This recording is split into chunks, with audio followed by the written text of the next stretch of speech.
తెలంగాణకు బీఆర్ఎస్ఏ బలం దళం గళం అంటూ ఉన్నారు సార్ కేటీఆర్. ఢిల్లీలో తెలంగాణ వాణిని వినిపించేది బీఆర్ఎస్ మాత్రమే. ఇప్పటివరకు రాహుల్ కానీ మోదీ కానీ ఒక్కసారి కూడా తెలంగాణ పేరును కూడా పార్లమెంట్లో ప్రస్తావించలేదు. అంటే కేటీఆర్ చేసిన ఆరోపణ సార్ ఇది అని చేశారు. అండ్ ఏం చెప్పదలుచుకున్నారు కేటీఆర్? బలం దళం గళం అంటే రాబోయే పార్లమెంట్ ఎన్నికలకు నెరేటివ్ చెప్పదలుచుకున్నారు. ఇప్పుడు వారికి ప్రధానమైన ఛాలెంజ్ ఎక్కడ వస్తుందంటే లోక్సభ ఎన్నికలు. ఎందుకంటే కాంగ్రెస్ అధికారంలోకి వచ్చింది, బీజేపీ బలం పెరిగింది. బీజేపీ బలం 7% నుంచి 14% పెరిగింది. మనకు 2018లో 7% తెచ్చుకున్న బీజేపీ పార్లమెంట్ ఎన్నికలకు వచ్చే వరకు 20% తెచ్చుకుంది. అందువల్ల ఇప్పుడు పార్లమెంట్ ఎన్నికలకు బీజేపీ బలం కనుక పెరిగింది అనుకోండి, మరి 20 నుంచి పెరగాలి. సాధారణంగా జాతీయ ఎన్నికలకు వచ్చే వరకు బీజేపీ పర్ఫార్మెన్స్ బెటర్గా ఉంటుంది.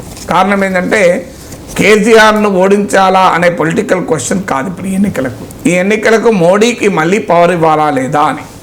ఈ పొలిటికల్ క్వశ్చన్ బీజేపీకి అడ్వాంటేజ్గా ఉండే క్వశ్చన్. అందువల్ల దేశవ్యాప్తంగా మోడీ పట్ల సానుకూలత ఉంటే తెలంగాణలో కూడా ఆ ప్రభావం గణనీయంగా ఉంటుంది. అందువల్ల బీజేపీ కాంగ్రెస్లో లాస్ట్ 2019లోనే 2018లో బీఆర్ఎస్ 88 సీట్లు గెలుచుకున్న తర్వాత కూడా 2019లో 7 సీట్లు బీజేపీ కాంగ్రెస్ గెలుచుకున్నాయి.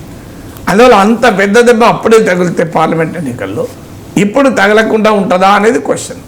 అందువల్ల ఇప్పుడు కాంగ్రెస్ అధికారంలోకి వచ్చింది, బీజేపీ పెరిగి ఉంది, దేశవ్యాప్తంగా మోడీ పట్ల సానుకూలత ఉంటుంది. ఇవన్నీ ఫ్యాక్టర్స్ వల్ల బీఆర్ఎస్ ఏమని చెప్పుకొని ఎన్నికలకు పోవాలి. అందువల్ల పోటీ బీజేపీ కాంగ్రెస్ల మధ్య పోలరైజ్ అయ్యే అవకాశం కనబడుతుంది చాలా సీట్లలో. అందువల్ల బీఆర్ఎస్ మరి ఒక ప్లేయర్గానే లేనప్పుడు ఇంకా బలహీనపడే ప్రమాదం ఉంటుంది. ఇప్పుడు బీఆర్ఎస్ ముందున్న లక్ష్యం ఏంటంటే తనకు అసెంబ్లీ ఎన్నికల్లో వచ్చిన ఓటింగ్ను నిలుపుకోగలగాలి. ఇప్పుడు ఆ ఓటింగ్ నిలుపుకోలేదనుకోండి, ఇప్పుడు 37% అసెంబ్లీ ఎలక్షన్లో వచ్చింది, అందులోకి 10% ఓటింగ్ కనుక పోయిందనుకోండి, బీఆర్ఎస్కు మామూలు దెబ్బ తగలదు. అందువల్ల బీఆర్ఎస్ ముందున్న లక్ష్యం ఏంటి అంటే తనకున్నటువంటి 9 లోక్సభ సీట్లలో అత్యధిక రిటైన్ చేసుకోవాలి, తన పర్సంటేజ్ ఆఫ్ ఓటింగ్ను రిటైన్ చేసుకోవాలి, అసెంబ్లీ ఎన్నికల్లో విజయం సాధించిన ప్రాంతాలను నిలబెట్టుకోవాలి, కొత్త ప్రాంతాలకు అవకాశం అంటే విస్తరించాలి. ఇది బీఆర్ఎస్ లక్ష్యం. ఈ లక్ష్యాన్ని నెరవేరాలి అంటే పెరిగిన కాంగ్రెస్ బీజేపీలతో ఎదుర్కోవాలి.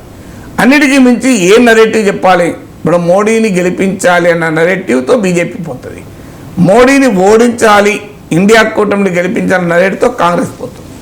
మరి బీఆర్ఎస్ ఏ నెరేటివ్తో పోవాలి?